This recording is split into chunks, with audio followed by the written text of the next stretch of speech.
شیخ Saadi فرمایا کرتے تھے جس کو بتانا پڑے نا میں خوشبو ہوں، وہ خوشبو ہوتی نہیں، کیونکہ خوشبو جو ہوتی ہے وہ بتایا نہیں پڑتا، بلکہ جب خوشبو ہوتی ہے تو خوشبو آ ہی جاتی ہے، جب خوشبو ہوتی ہے تو پھر خوشبو آئی جاتی ہے۔ جہاد زندگانی میں صبر ہونا چاہیے، لیکن اللہ کریم نے کیا فرمایا؟ فرمایا والا نبلونکم، میں ضرور تمہیں آزماؤں گا،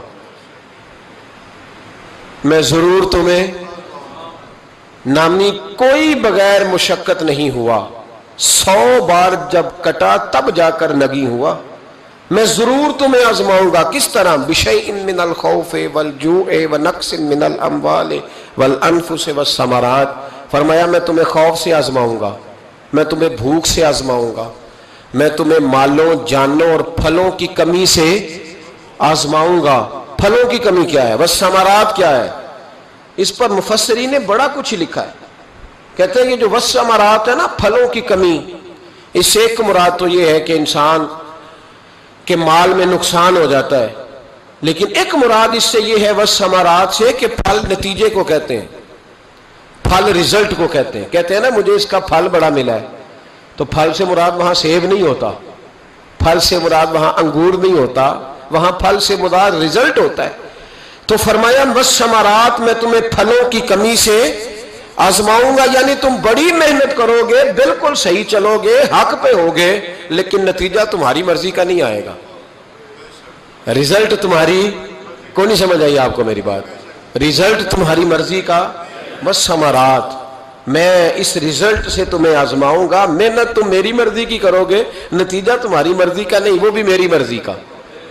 رزلٹ بھی جنگ احد میں صحابہ کی جد و جہد میں کوئی شک نہیں تھا، پر نتیجہ اللہ کی مرضی کا نکلا، نتیجہ اللہ کی مرضی کا نکلا۔ میرے بھائی، میدان کربلا میں امام حسین کے ساتھ خدا تھا، اللہ کرے آپ کو سمجھ آئے میری بات کی۔ میدان کربلا میں تلواریں یزیدیوں کے ساتھ تھی، حکومت ان کے ساتھ تھی، سارا کچھ ان کے ساتھ تھا، پر رب امام حسین کے ساتھ تھا، اس لیے کہ اللہ کہتا ہے ان اللہ مع الصابرین، میں صبر کرنے والوں کے ساتھ۔ اللہ امام حسین کے ساتھ تھا، لیکن بظاہر نتیجہ شہادت میں نکلا۔ میرے عزیزو، ہمت، حوصلہ، کتنے خوبصورت لفظ ہیں حدیث پاک کے۔ آپ یقین کریں، ہم اپنے نبی پاک کے ایک فرمان کو زندگی میں اپنے گرہ سے باندھ لیں تو وہی ہمارے لیے بڑا کافی ہے۔ ایک فرمان مشکات میں نبی پاک کا، اللہ کے رسول صلی اللہ علیہ وسلم نے فرمایا جب اللہ کا ارادہ بن جاتا ہے نا کسی بندے کو بڑا درجہ دینے کا، اللہ کا جب ارادہ بنتا ہے، اس بندے کے پاس عمل کوئی نہیں ہوتا بڑا بننے کے لیے، بس اللہ کا ارادہ بن گیا کہ وہ بڑا بن جائے۔ اس کا مطلب ہوا رب بڑا ہی مہربانی فرمانے والا ہے۔ فرمایا محبوب کریم علیہ السلام نے کہ بندے کے پاس عمل ایسا کوئی نہیں، کردار میں، گفتار میں نیکی ایسی نہیں جس کے سبب سے اسے بڑا بنایا جائے۔ اب اللہ کا ارادہ ہو گیا اسے رتبہ دینا ہے، تو محبوب فرماتے ہیں پھر اللہ اسے آزمائشوں میں مبتلا کرتا ہے، پھر اللہ اسے کوئی مشکل مرحلے سے گزارتا ہے، چونکہ عمل ایسا نہیں تھا کہ وہ بڑا ہو سکے، اس ایک مشکل کے سبب سے پھر اللہ اسے رتبہ عطا کر دیتا ہے، پھر اللہ اسے بلندی عطا کرتا ہے۔ ہمارے رتبے بلند ہو رہے، آپ کو پتہ ہے جتنا جہاز اونچا چڑھتا ہے اتنی ہوا تیز ہوتی ہے، مخالف ہوا تیز ہو تو جہاز تیز چل سکتا ہے، اگر ہوا تیز نہ ہو مخالف سمت کی تو جہاز تیز، اس لیے اقبال کہتے ہیں تندی یہ باغ مخالف سے نہ گھبرا اے عقاب، یہ تو چلتی ہے تجھے اونچا اڑانے کے لیے، یہ تو چلتی ہے تجھے اونچا اڑانے کے لیے، آزمائشوں سے گھبرائیں نہیں، بے صبری نہ کرے، خودکشی ہے، بے صبری ہے، لڑائی ہے، قتل و غارت ہے، مشکلات سے لوگ گھبرائے ہوئے ہیں، بچے تک ذبح کر رہے ہیں، نہ جانے مشکلات سے نکلنے کے لیے کیا کیا لوگوں نے رنگ اختیار کیا ہے۔ تو اگر خود کوشش کرے گا تو ناکام ہو جائے گا، تو اپنے آپ کو اللہ رسول کے حوالے کر دے، تو ان کے سپرد کر دے۔ بڑی خوبصورت حدیث سنے میرے نبی پاک علیہ السلام فرمان، اس حدیث کو کہتے ہیں حدیث قدسی۔ حدیث قدسی وہ ہوتی ہے جو فرمان اللہ کا ہوتا ہے، بیان نبی پاک فرماتے ہیں۔ نبی کریم علیہ السلام فرمانے لگے کہ اللہ فرماتا ہے میں جب اپنے کسی بندے کو بیمار کرتا ہوں، میں جب اپنے کسی بندے کو بیمار کرتا ہوں تو فرمایا اس کی لوگ تیمارداری کرنے آتے ہیں، پوچھتے ہیں تیرا کیا حال ہے، تو نبی کریم فرمانے لگے اگر وہ لوگوں کے سامنے میری شکایت نہ کرے میری شکایت نہ کرے اور میرا شکوہ نہ کرے.